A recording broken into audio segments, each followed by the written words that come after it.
I'm sitting in my house. It's raining outside today. This is my bookcase. Over there is my cat, but you can't see her.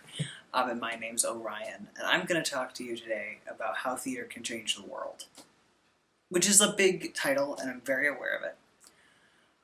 But I work a lot in theater, and I ask myself a lot why I even care, why theater even matters, because there's like so much going on in the universe at all times. And so to be up to my eyeballs asking questions about theater, I want to know, how can theater change the world? Whenever I'm having moments of like, why does this matter? I do performance, I do directing, I'm a grad student in theater at UW-Madison, University of Wisconsin-Madison.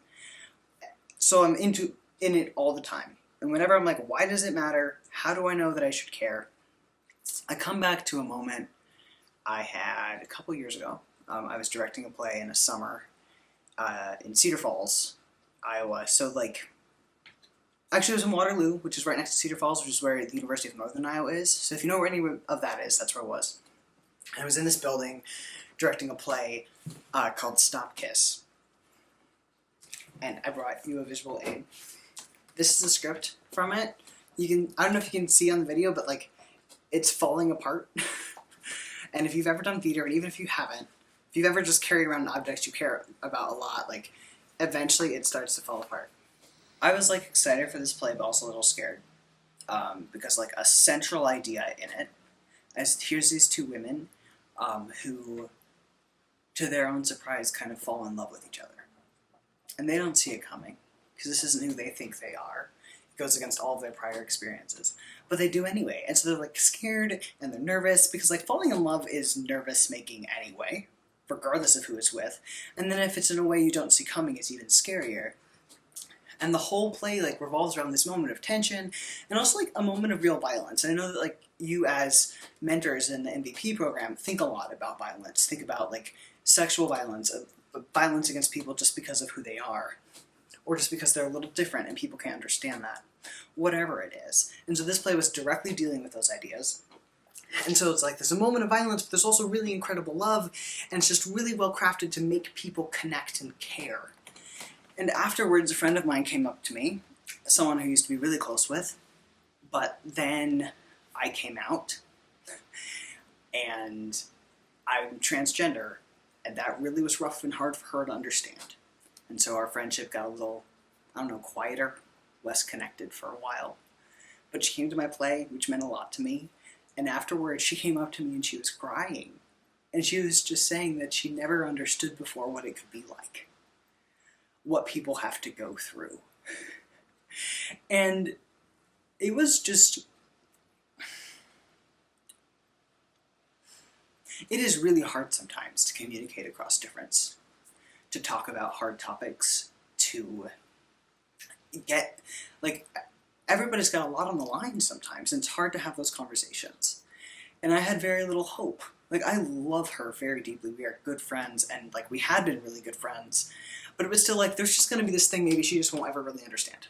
She won't understand what it's like to be queer, what it's like to have the world make it extra hard for you, to have someone go out of their way to hurt you just because you're not what they think is right.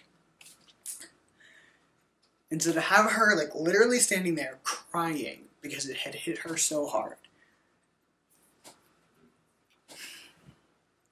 So when I ask myself why and how theater matters, I come back to that moment. It's like a theater room and there's people everywhere and she's just there crying. So theater can matter because it can really bridge differences and get people feeling and understanding people who aren't like themselves. And that's an example of the type of play that you've probably encountered, the type of theater that has scripts. If you've ever done plays in school or in community theater, you've probably had a script before. This is the script from the first play I ever did in my 8th grade year. First play I ever did. But there's also lots of theater that doesn't involve scripts. And that's the tool I want to give you today. Because the theater that can make connections is not restricted to the theater that has scripts that somebody wrote.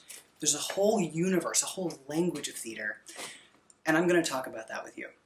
Before I jump too far into that, I want to tell you a little more about what I've seen theater do.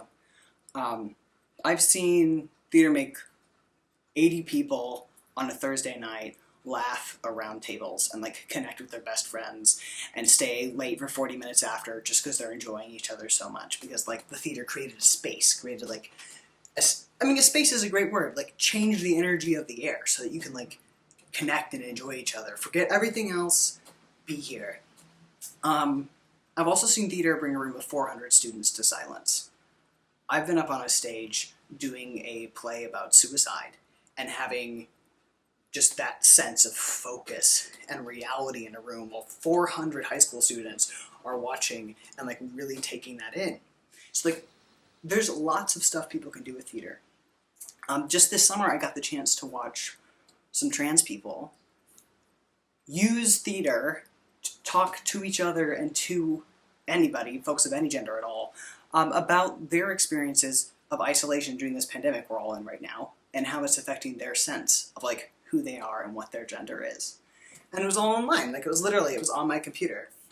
Not my computer, anyone's computer, but that's how I saw it. So theater is a space where you can change the world because you can bridge gaps. Like I did in that theater with Stop Kiss, you can really make connections all across incredible difference. You can create a language to help people practice their voice. When I was the 13-year-old kid doing this play for the first time, I didn't talk to anyone because I was constantly scared of what they were thinking about me, and it was like way too hard to get across that like gap of panic.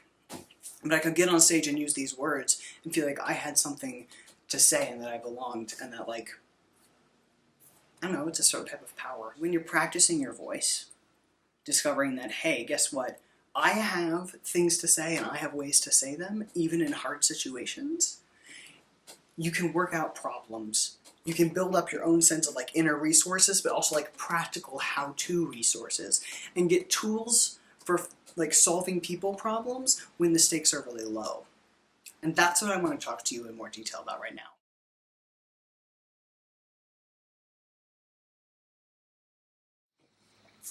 So I don't know if you've ever heard of this. Again, if you haven't, totally not a problem. I want to talk to you about something called forum theater. That's F-O-R-U-M theater. It was part of a whole like way of doing theater that was invented by this guy named Augusto Boal. He's from Brazil. In 1971, he was put in prison and tortured for doing theater, because he was doing theater that gave a voice to people who didn't have it. He was using theater as a language for people to discover their own sense of agency and that they could make a difference and that they could do things. So it starts with Augusto Boal being like, there's issues in my country and we're going to give people a language and we're going to empower them. And then it spreads across the world, right? Because I told you he started in like 1971. He started a little before that, but in 1971 he gets kicked out of Brazil. That's decades. That's 50 years, give or take a bit, from then to now. And in that time, forum theater, the whole theater genre he created was called Theater of the Oppressed, but forum theater was one of those types. It went everywhere. It went so far that there is a forum theater group at UNI, at the University of Northern Iowa, called the SAVE Forum Actors, and like, they were doing this. They were using this forum theater style to like work on issues of sexual violence and of gender-based violence. And then there's a group here at like UW-Madison, here in Wisconsin, that was doing it. So it kind of went everywhere. If you're ever into it, you can look up videos of Augusto Boal doing his forum theater techniques, and it's super fascinating. So I'm going to talk to you a little bit more about what exactly this thing is. Because this is like, if the big picture is like, theater can do stuff to affect how people connect with each other, theater can help solve people problems, here's one specific tool that I'm handing you of like something you can use.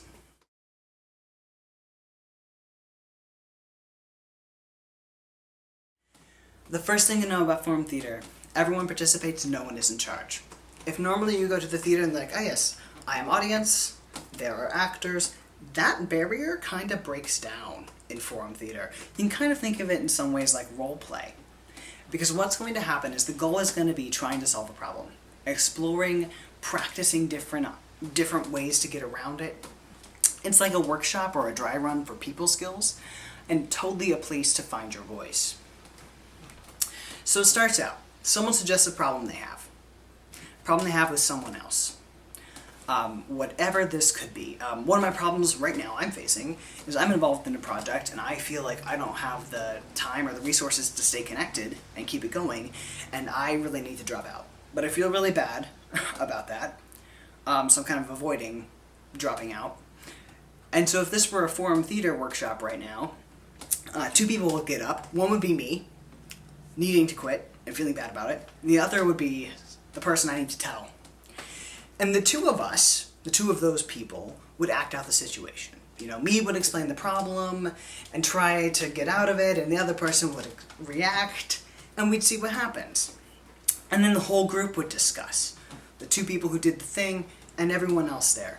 What did you think of the solution? How did it go? And then get a suggestion, like what's another thing the Orion could do? Which could be me or could not be me who's like practicing acting it out right now.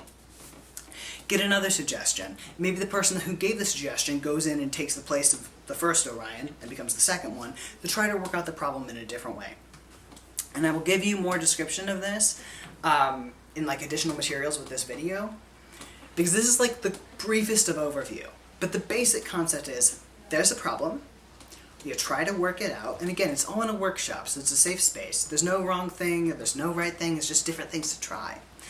Start with the problem, you try to work it out, you just see how it went, and you try different solutions. Role play. I heard from the people organizing Mentors for Violence Prevention that some folks in high schools are already using this, like some mentors are already using this, and that's wonderful. And you might be doing a slightly different format than I talked about. That's okay. Again, this has been like proliferating across the globe for 50 years. So there's different groups that have found different ways to make it work. The core idea, though, is exploring solutions to problems. And it's not just about like solving it. It's about practicing and feeling capable of solving it. Because in my situation, scared of writing someone to say, hey, I'm overextended and for my own mental health I have to back out, I'm feeling like I can't quite solve the problem, which is why I'm putting off, doing something about it. But when we practice, like, ways to solve the problems, and we talk to other people about what are my options, and you physically act it out, solving it, the act of solving it, like, it can be super duper empowering. So with you, with the work you do as mentors, what are some problems you face? Or what are some problems students in your school face when, like, it's time to be that active bystander and to do something? What gets in the way? Or just, like, what's a challenge they face? And could you explore that through Forum Theater? Theater is what you make of it.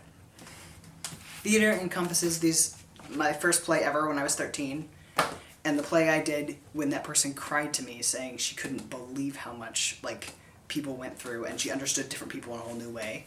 And theater is the theater of Auguste Boal.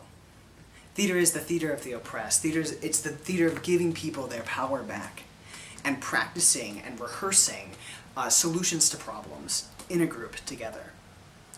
It's your workshop, so that when you're in it for real, you're ready, because you've practiced the tools and you've discovered your voice and you're prepared to use your voice to find solutions. What's a problem you could use Forum Theater to help solve? Who's a group of people who could use Forum Theater to help find their power again? To see themselves as capable of, like, looking at solutions and of jumping in and figuring it out. And with that, thank you for listening to me today. If anyone would like to get a hold of me, you can shoot me an email. Again, my name is Orion Risk. And my email is basically my name, but it's O, like the letter O, RISK @wisc.edu. And please feel free to reach out, and I hope you have a wonderful rest of your day. Thanks for listening in. Bye.